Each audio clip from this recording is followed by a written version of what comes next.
Friends, దీప శౌర్యాన్ని ready చేస్తూ ఉండగా, శౌర్య నేను స్కూల్కి వెళ్ళనమ్మా అంటుంది. నువ్వు ఏమన్నా స్కూల్కి వెళ్ళను చేయను అని చెప్పాలనుకుంటే అది మీ నాన్నకు చెప్పమ్మా, నాకు కాదు అని చెప్తూ ఉంటుంది దీప. వెంటనే అక్కడ కార్తీక్ దోశ తింటూ వస్తూ ఉంటాడు. ఏమైంది రౌడీ, ఎందుకు స్కూల్ ఏమైంది, ఎందుకు గొడవ పడుతున్నావు అంటే, లేదు నాన్న నేను స్కూల్కి వెళ్ళను అంటుంది. ఎందుకు స్కూల్కి వెళ్ళావంటే, నా ఫ్రెండ్స్ వాళ్ళ పేరెంట్స్ వాళ్ళకి హోంవర్క్ రాపిస్తారు, వాళ్ళకి దగ్గరుండి చదివిపిస్తారు, దగ్గరుండి వాళ్ళతో టైం స్పెండ్ చేస్తారు. కానీ మీరు నాకు హోంవర్క్ చేపియ్యరు, దగ్గరుండి నాకు టైం స్పెండ్ చేయరు, కనీసం నేను ఎలా చదువుతున్నా కూడా అని కూడా మీరు అడగరు అని చెప్తూ ఉంటుంది. అయితే కార్తీక్ వెంటనే నిన్ను ట్యూషన్కి వేయాలా అంటే, మిగతా మా ఫ్రెండ్స్ కూడా ట్యూషన్కి వెళ్ళను నాన్న, వాళ్ళ పేరెంట్సే దగ్గరుండి చదివిపిస్తూ ఉంటారు అని చెప్తూ ఉంటుంది.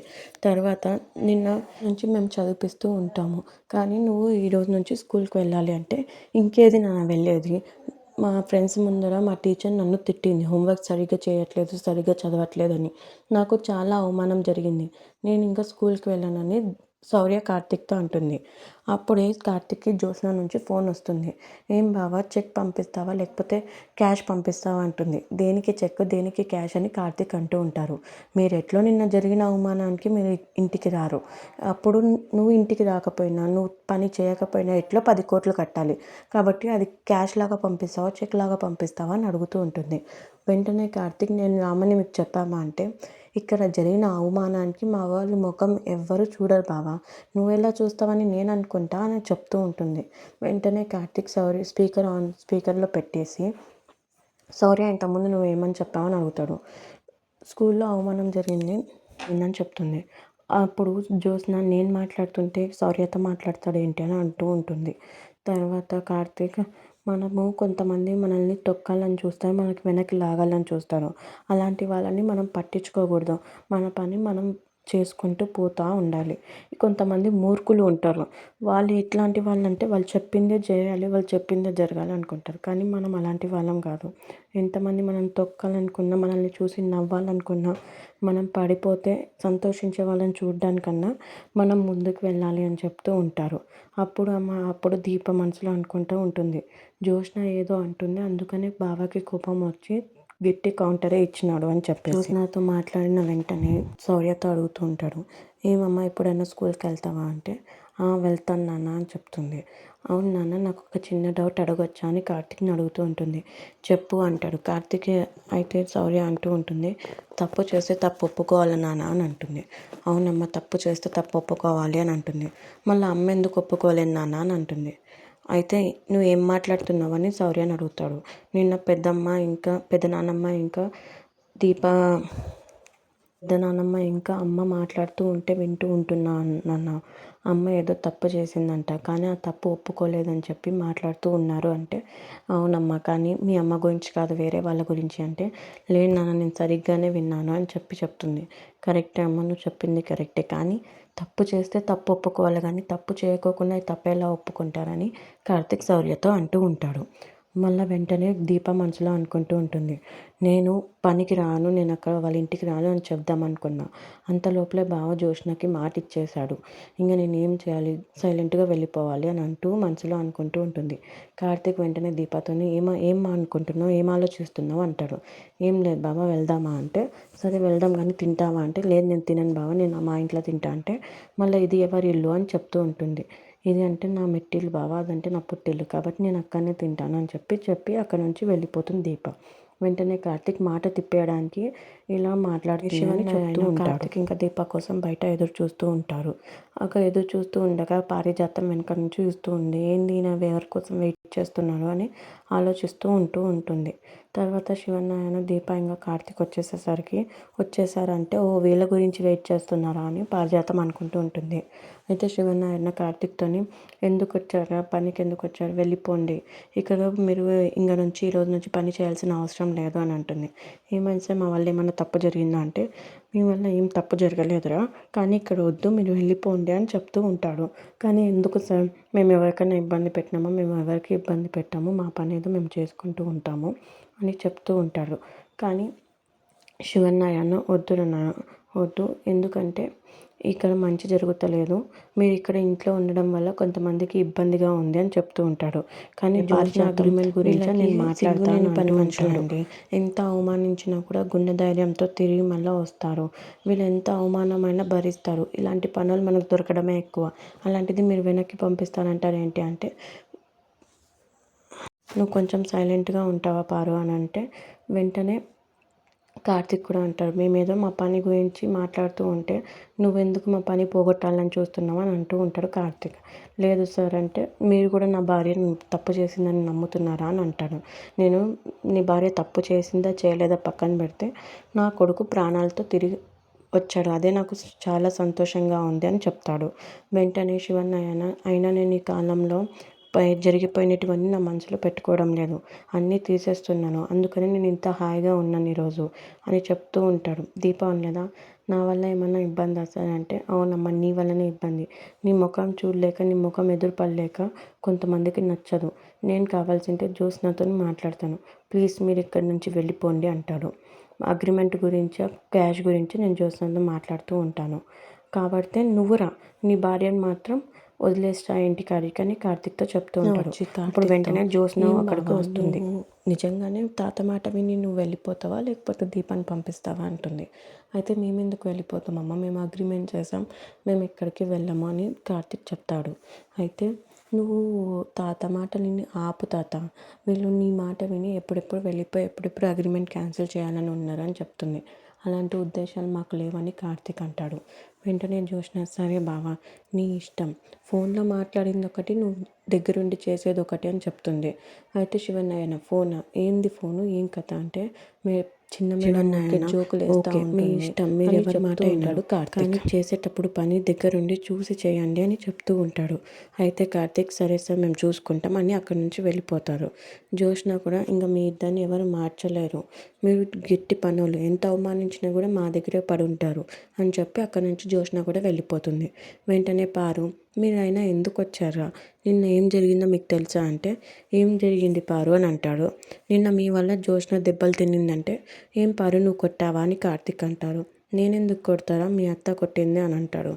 ఎందుకు కొట్టింది పారు అంటే, ఎందుకో దానికి కొట్టిందిలే అని అంటుంది పారిజాతం.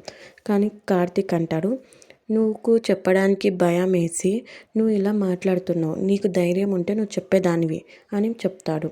అయితే వెంటనే పారిజాతం, అలా ఏం లేదురా, నాకెందుకు భయం, నిన్న సుమిత్ర ఇంకా దశరథ్ మధ్య గొడవ జరిగింది, జ్యోత్స్న ఉండదా సుమిత్రకి సపోర్ట్ చేయడానికి పోయి తన్నులు తిన్నది అని చెప్తూ ఉంటే, సరే పారు నువ్వు వెళ్ళు అని అంటుంది.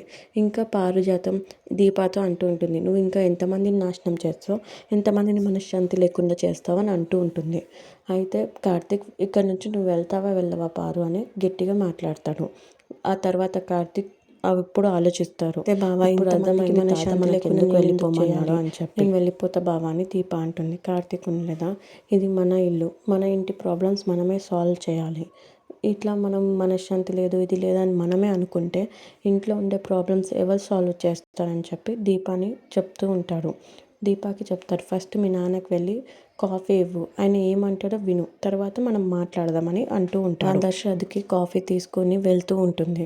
దీప దశరథ్కి కాఫీ ఇస్తే, ఏమమ్మా మీరు వచ్చారా అని అంటాడు. అవును సార్ వచ్చాము అంటే, కార్తీక్ కూడా వచ్చాడా అంటే, వచ్చాడు, ఇద్దరం కలిసి వచ్చామని దీప దశరథ్కి చెప్తూ ఉంటుంది. వెంటనే దశరథ్, నేను ఇంకా మీరు రారు అనుకున్నాను అంటే, ఎందుకు రారు సార్ అని అంటూ ఉంటుంది. తర్వాత దశరథ్, మీ అత్తమ్మ ఎలా ఉంది అంటే, మీలాగానే ఉంది అని చెప్తూ ఉంటుంది. తర్వాత దశరథ్ ఏదో బాధపడుతూ ఉంటే దీప అనలేదా, సార్ నేను మిమ్మల్ని ఒకటి అడగొచ్చా అంటే, లేదమ్మా ఎందుకు అడగొద్దు, నువ్వు నా కూతురు లాంటి దానివి, నీకు అడిగే రైటు ఉంది, చెప్పే రైటు ఉంది అంటే, మీరు ఇంత మాట అన్నారు కదా సార్, మీరు ఇంత మాట అన్న తర్వాత నాకు కొంచెం అడగడానికి చెప్పడానికి కొంచెం ధైర్యం వచ్చింది, ఇప్పుడు నేను ఒక మాట అడగొచ్చా సార్, ఇప్పుడు నా వల్ల మీరు ఇంకా సుమిత్ర మేడం ఎందుకు బాధపడుతూ ఉంటారు, ఇప్పుడు మీరు నాకు తండ్రి అంటే సుమిత్ర అమ్మ నాకు అమ్మ లాంటిది, మీ ఇద్దరు నా వల్ల గొడవ పడితే నేను ఎలా సంతోషంగా ఉంటాను అని అడుగుతూ ఉంటుంది. అయినా భార్యాభర్తల మధ్య గొడవ రాత్రికి సర్దుకుపోవాలి, పొద్దున్న లేస్తేనే సూర్యులాగా వెలుగుతూ ఉండాలి, ఉదయించాలి, అలాంటిది మీరు రాత్రికి ఆపేసినారు, ఎన్ని రోజులు అయింది ఇంట్లో సూర్యుడు ఉదయించక అని చెప్తూ ఉంటే దశరథ్ వింటూ ఉంటాడు. కానీ దీప చాలా బాధపడుతూ ఉంటుంది. నా వల్ల ఎందుకు సార్, మీరు ఒకసారి మాట్లాడవచ్చు కదా మేడంతోని, అమ్మతో మాట్లాడితే ఏం తప్పు ఉంటుంది అని చెప్తూ గొడవ జరిగింది. అప్పటి నుంచి ఇప్పటి వరకు మీ ఇద్దరు మాట్లాడుకోవట్లేదు. అప్పుడు సత్యనారాయణ కథ కూడా బాగా జరిగింది, పెళ్ళి కూడా బాగానే జరిగింది. కానీ అప్పుడు బయటపడిన నిజాన్ని, తాళి పోయింది అనే నిజాన్ని ఎందుకు మీరు క్షమించలేకపోతున్నారు? ఎందుకు తనతో మాట్లాడలేకపోతున్నారు? ఎప్పుడైనా భార్యాభర్తల మధ్యలో అన్యోన్యం ఉండాలి. అన్నగా భార్యకి తోడుగా ఉండాలి, సంతోషంగా చూసుకోవాలి. ఎందుకంటే భార్య వాళ్ళ పుట్టింటిని మొత్తం వదులుకొని మీరే సర్వస్వం అని మీ ఇంటికి వస్తుంది. కాబట్టి తనకి కష్టం వచ్చినా సుఖం వచ్చినా మీరే తనకి అండగా ఉండాలి. అలాంటిది మీరే తనని దూరం పెడితే అమ్మ ఎంత బాధపడుతుంది నాన్న. ఇంకొకటి, తను ఎంత మంచిదో మీకు కూడా తెలుసు. తను ఏ తప్పు చేయదని కూడా మీకు తెలుసు. అయినా ఎందుకు మీరు దూరం పెడుతున్నారు? నా కారణంగా ఎందుకు మీరు దూరం అవుతున్నారంటే, ఇప్పుడు మీ అమ్మ ఏం తప్పు చేయలేదు. తప్పు చేయకపోయినా కూడా నేనే అనవసరంగా దూరం పెడుతున్నాను అమ్మ, నీ పేరు చెప్పి అని అంటాడు. ఇంకా అదే కదా నాన్న జరుగుతుంది. అంటే నేను నీకు ఒకటి చెప్పాలనుకుంటున్నా, నువ్వు తప్పుగా అనుకోకు. ఎందుకంటే ఇది నీ వయసుకి నీకు సంబంధం లేనిది. మీ అమ్మ చాలా మంచిది. భార్యాభర్తలు అంటే ఇద్దరు కాదమ్మా, ఒకటే. ఇన్ని సంవత్సరాలుగా నేను సుమిత్రని ఒక్క తప్పు కూడా చేయడం నేను చూడలేదు. ఫస్ట్ టైం ఇప్పుడు తను తప్పు చేసింది. తను తప్పు చేయడప్పుడు ఒక భర్తగా ఒక భార్యకి సరిదిద్దుకోవాలి.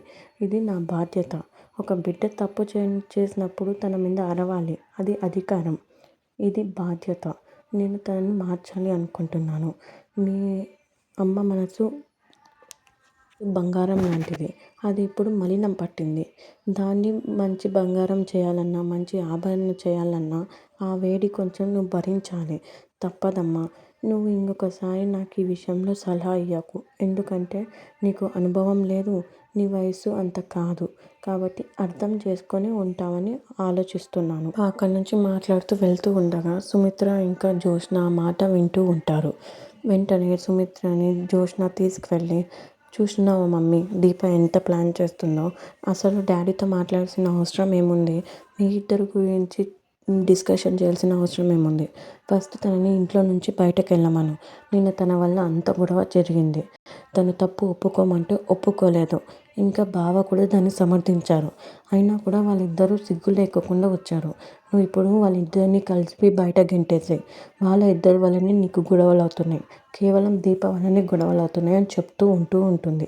తర్వాత సుమిత్ర దాన్ని వింటూ ఉంటుంది. కాదు మమ్మీ, నిన్న నువ్వు నన్ను కొట్టావు, దానివల్లనే నన్ను కొట్టావు. అది కానీ నా లైఫ్లో లేకపోయి ఉంటే నేను డాడీని ఎదిరించేదాన్ని కాదు, నువ్వు నన్ను కొట్టేదానివి కాదు. అంటే అయినా నువ్వు కొట్టినా కూడా పర్వాలేదు, నువ్వు అది నాకు అధికారంతో కొట్టావు. అయినా దీప ఇంట్లో ఉండకూడదు, దీప డాడీతో మాట్లాడొద్దు, వాళ్ళ మీ ఇద్దరికి గొడవ కారణం అవ్వద్దు అంటే సుమిత్ర అంటుంది. ఇన్ని రోజులు నువ్వు చెప్పింది నేను విన్నా, ఇప్పుడు నువ్వు చెప్పింది నువ్వు విను. దీపతో ఏం తప్పు లేదు, దీప మాట్లాడిన దాంట్లో ఏం తప్పు ఉంది అని అడుగుతూ ఉంటుంది. ఇక్కడితో ఈ భాగం ముగుస్తుంది. ఈ వీడియో మీకు నచ్చినట్లయితే నా ఛానల్ని సబ్స్క్రైబ్ చేసుకోండి, లైక్ చేయండి, షేర్ చేయండి.